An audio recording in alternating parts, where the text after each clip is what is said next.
Imagine doing something so crazy for its time that it's banned in the USA and forced underground. It was also banned in Nazi Germany, although Hitler indulged a little for himself. This massively offensive behavior by today's historical legend led to something that changed your life forever, and you don't even know who she was or what she did.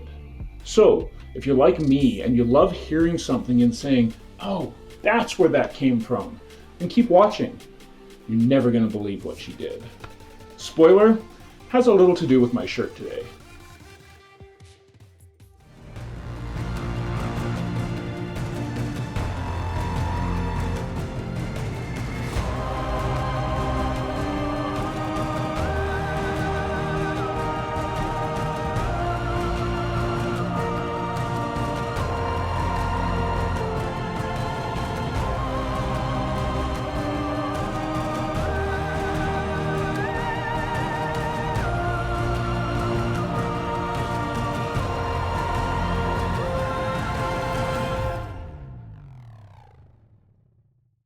Man, you know what? I love that intro. Welcome to Legend Origins, everyone. In this episode, Historian, my little AI buddy, and I delve deep into story form, into the lives of some of the most impactful people, aka legends, on the planet. Many of these people who talk about in our videos, and the one today, you'll never have heard of before. Some legends, you might guess halfway through what they did. Comment below if you guessed correctly. I'd love to hear if you did. Other legends, I'm sure, will baffle you right to the end. Either way, you'll definitely learn a few cool things about these people and the massive impact they had on our entire planet, discovering new technologies or even committing outright horrible acts that we can never forget. And that's the point, isn't it? Becoming a legend and leaving a mark that will remain forever, whether good or bad. I'm going to introduce you to our first legend, but just before I do, if you could like, subscribe, turn on the notifications, do whatever you do on your channel, I'd really appreciate it, as it's going to help our starting channel to get known by audiences out there and spread this really cool information. Or you can wait until you've heard the story, and if I piqued your interest or you learned something new and you want to hear more stories on other legends out there, you'll need to turn on those notifications for when I post again. Now, let's look at an origin story, shall we?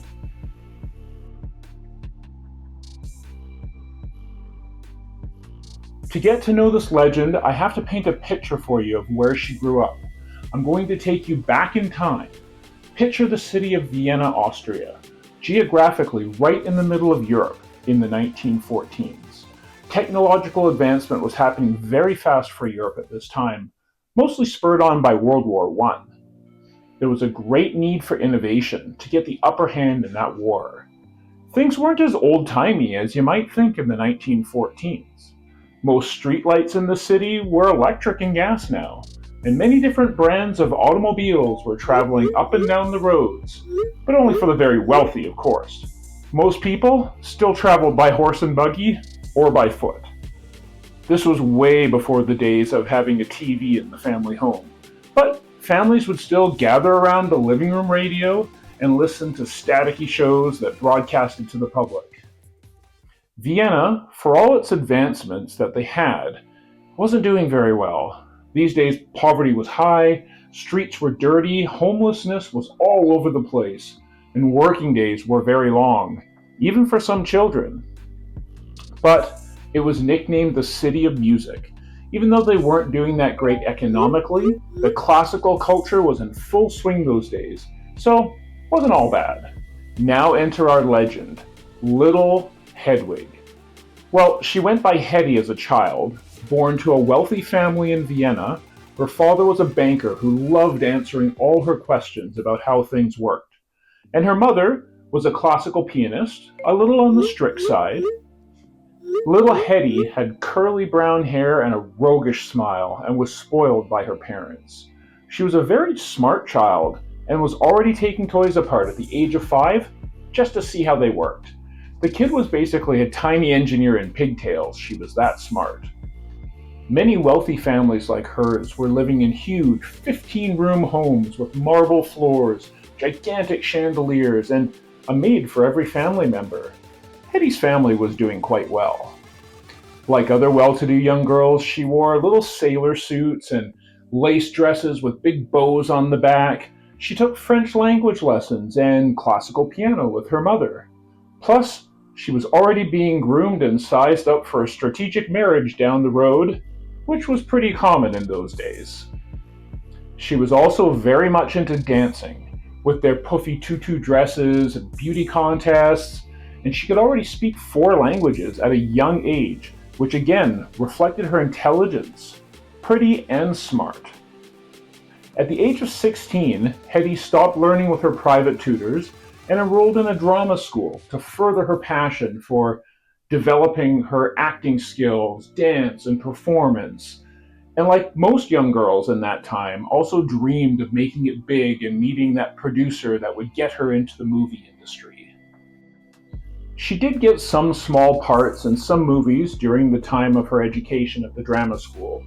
Most were non-speaking roles arranged by, teacher connections. That it also helped out that she was stunning looking. That really helped in the industry in those days. A few years later, she did catch the eye of some large producers, now that she was almost fully grown, leggy and beautiful, not to mention a skilled actress as well. In 1933, she landed her biggest part in a movie, which dropped an absolute nuke on the film industry globally. It was a movie called Ecstasy, filmed in Czechoslovakia. Now, keep in mind how proper people were back in the 1930s. Showing too much leg, that could be a scandal. But in this movie, she played a lead role and she actually runs naked through a forest and splash skinny dips in a small secluded lake. Now, to be fair, there was strategic branches from the trees in the way, so you couldn't see anything specific. You could just see her running by. But this was the first time anything like this had ever made it to film on the large screen. She was only 18 at the time. Here's a quick clip of that scandalous movie.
Remember, this was 1933.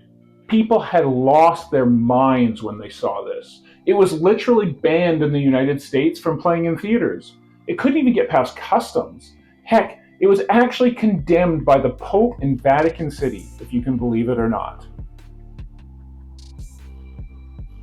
This film became one of the most popular movies in the world for a time, and underground theaters in Germany, America, and many other countries around the world started popping up, especially after Adolf Hitler himself publicly banned the movie from viewings in Germany. An interesting side note, down the road, one of Hedy's future husbands actually tried buying up every movie copy on the planet to destroy them, but to no avail. Good try though, buddy. I might have done the same thing. Hedy got married shortly after the movie was made to a very wealthy weapons manufacturer named Fitz Mandel. Some actually called him the Merchant of Death. He literally sold arms to Mussolini and Hitler. A while into that marriage, Hedy felt very oppressed as a trophy wife to that man, and one night she escaped the marriage and fled to Paris and then later off to London. In London, Hedy would meet Louis B. Mayer, one of the founders of MGM Metro-Goldwyn-Mayer. You know, the guys that did the roaring lion at the beginning of all those old movies.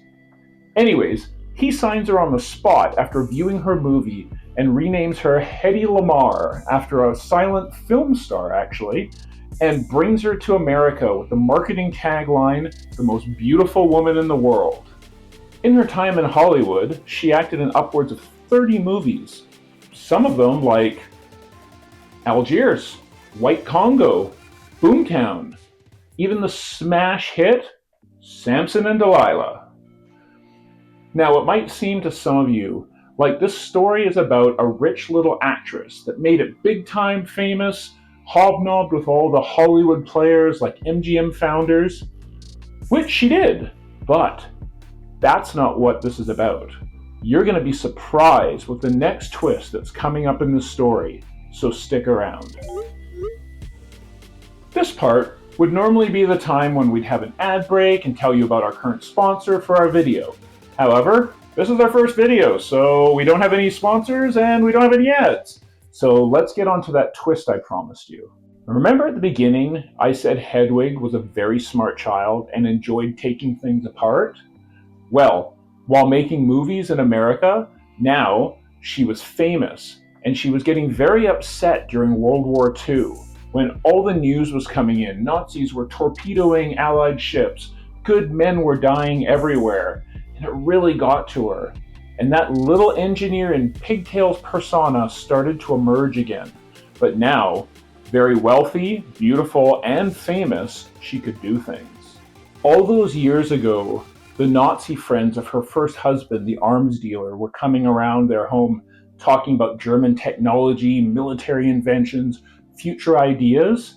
It really intrigued her, and she absorbed it all like a sponge while staying the silent wife in the background. Using her now connections in Hollywood, she teamed up with composer George Anell, and together they invented a unique frequency hopping spread spectrum technology to make radio-controlled torpedoes unjammable. She knew this technology was something the Germans were pondering, but they didn't know where to start. But with her scientific smarts and George's music background, they were able to develop specific frequencies that achieved this goal. They didn't technically have the electrical expertise, so they also hired an electrical engineer known as Samuel McEwen from Caltech University. He helped them for a year to develop their vision. Hedy and George then patented the technology in 1942 to help US submarines in getting the edge over the Nazis. They took these patents to the Pentagon, to the US Navy, with the intentions to help in the war effort. She believed in this project so much and was so passionate that the Nazis must be stopped that she actually turned down the lead role offered to her for some massively famous movies like Gaslight and Dragon Seed. When they arrived at the US Navy and the Pentagon, both of them looked at the patent and said, it's cute, but it would be the size of a wardrobe, so no thanks.